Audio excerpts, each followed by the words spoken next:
Last year when you came to SHOT Show, we showed you the CAT, which was a joint venture between Arcturus and Airsoft.nu in Japan. This year the line has grown by 2 more models. This is now the CAT 7, and the PDW version is the CAT 8.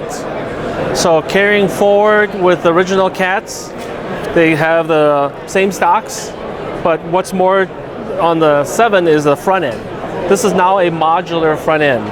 You put the collar on, and then you can put different rail pieces for the different outer barrels that you choose to use. So it gives it a full modularity of the gun. In addition, the magwell. Last year it was a prototype, 3D printed. Now this year it's full production. You can use AR, AK, or Glock style magazines for the CAT series with a 7. And then the PDW version is essentially the core of the CAT with the split mech box and everything like that, but it's slimmed down, tiny stock, tiny grip. Extra profile and items have been removed, so it can be a very small gun. So if you need a plain sight vehicle, very tight area, you can use this. Again, it carries forward the Picatinny rail mount system, so you can still switch back to the folding system for the large battery or go to slimline. Again, front end is also modular. You can pull this out, put an AR or AK magwell system.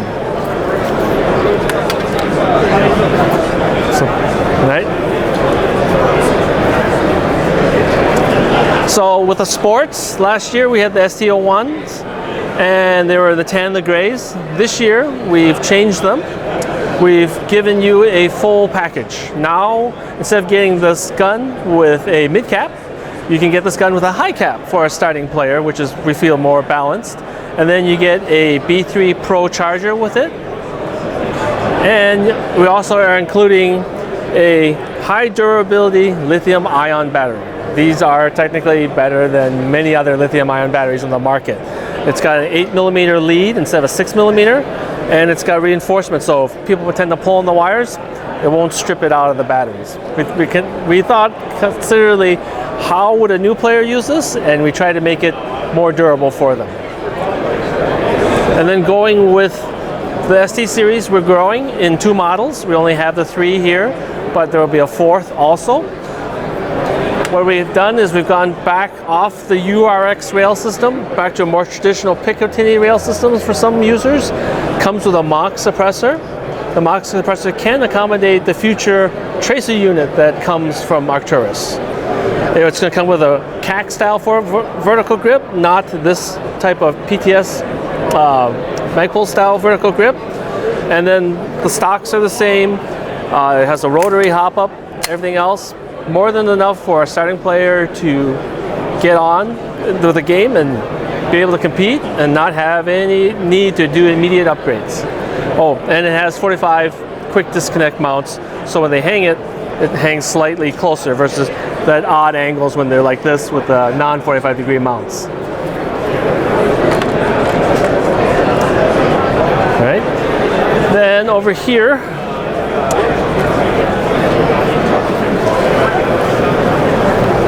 the PP19, PP20 line is growing. This is the PPK20 M1. If you look very closely right here, it's got the non-traditional selector, and if you look very, very closely, it's ambidextrous. Thumb selector for an AK, which is rare. Full metal receiver, still the V3 short mech box, so dimensionally it's the correct size, unlike the ones that use the full-size V3 mech boxes. Folding stock to the right, and it also telescopes to the rear.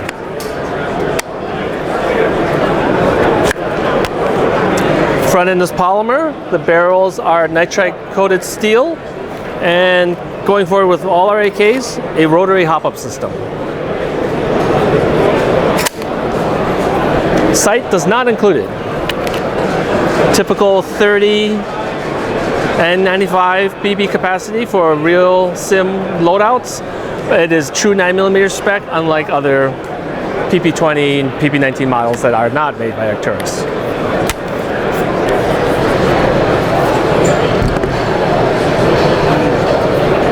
Going forward, our red dot line is now fully available. Last year they were just prototypes. These items are all real steel compatible. They are all IPX8 rated, and most of them begin at 50,000 hours for the battery life. So shake awake, put one battery in, maybe in 3 years you need to change the battery. Going forward, we have our legacy line. This is the PE, but we are introducing a similar model with our own in-house optical MOSFET system. It's going to be called the FE. Get all the performance of a PE minus a few small changes, and it's going to be known as the FE, feature enhanced. So taking it back to our main lines, these are still continue from the PE model. These will transition over to the FE models too. So what you see in the other model is also coming out here in both these models of AKs. So PE for the beginning of the year transitions over to FE at the end of the year, middle to the end of the year. The AK-12U over here has the updated furniture in the rear. This came out last fall, and it will continue through the spring, and it will also come out as an FE model. As well as an update to the AK-12K with a shorter front end, as you can see. There will be another version coming out with also the U-type style back. Also with the FE set inside, which is a step up from the typical ME, but it's not as quite as feature enhanced as the PE model. So now we're on the E&L side of our booth here at SHOT Show 2024. Coming soon this summer, hopefully, without any additional delays, will be the AKS74UN Mod 1 AEG.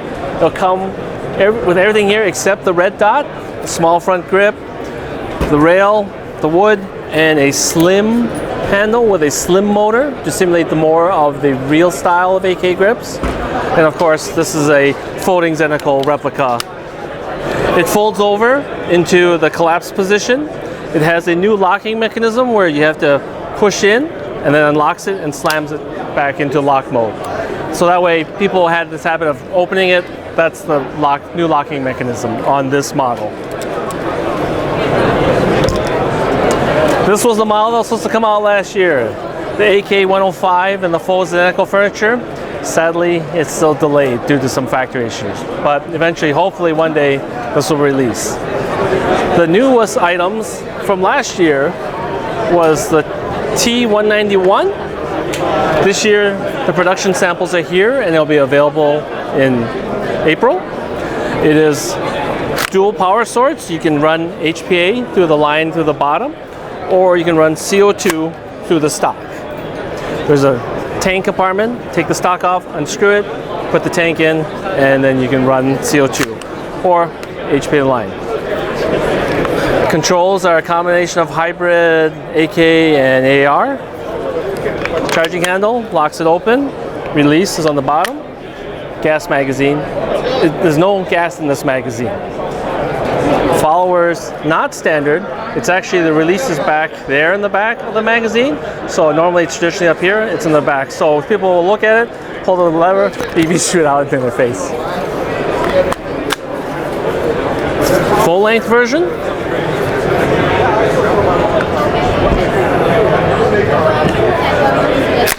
Carbine length version. Shorter, essentially shorter barrel, same ergonomics and operating system on this one. To take these things apart, you actually can take out the gas key on the front, and it uses a tool to unlock the handguard, and the handguard slides off.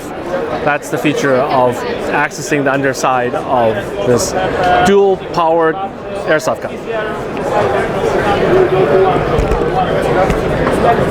Okay, that's it. Okay, now Trinity. So Trinity last year was just in concept. Now production has started, and the line is available with HPA and AEG. This is very similar to a standard AEG type on the market. Alloy receiver, upper and lower, alloy front rails, using the URX design, but it has a hybrid mech box where if you can see on the inside, oh, sorry, this is HPA. Well, it still works. You see those two little tabs on either side of the mech box? Well, this is an HPA unit. The AG unit will have the same feature.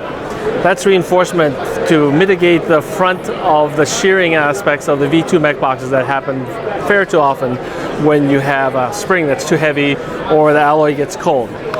Inside, it has the gate electronic system, and it has an adjustable Nova trigger, so you can preset brake as well as where the trigger stops. So there's external, there's a small set screw in the front of the trigger, and then when you open up the mech box, there's an optical adjustment that tells it when to brake on the inside. But it's full, capable of sending you telemetry. So they have information going to the gun. You can change the fire modes. You can change it from semi-safe full. You can go semi-binary full, semi-binary, or binary full auto. It's programmable. But you can also do drills with this, because they say, okay, I'm going to do 30 shots. You can program this gun to shoot only 30 and it stops. Then you got to drop the mag, hit the bolt release, and then the gun will start firing again. AEG versions are essentially the same, just don't have the HPA lines on the bottom. Still has that reinforced mech box in there, and it's fully gate compatible. And in this case, it's already inside.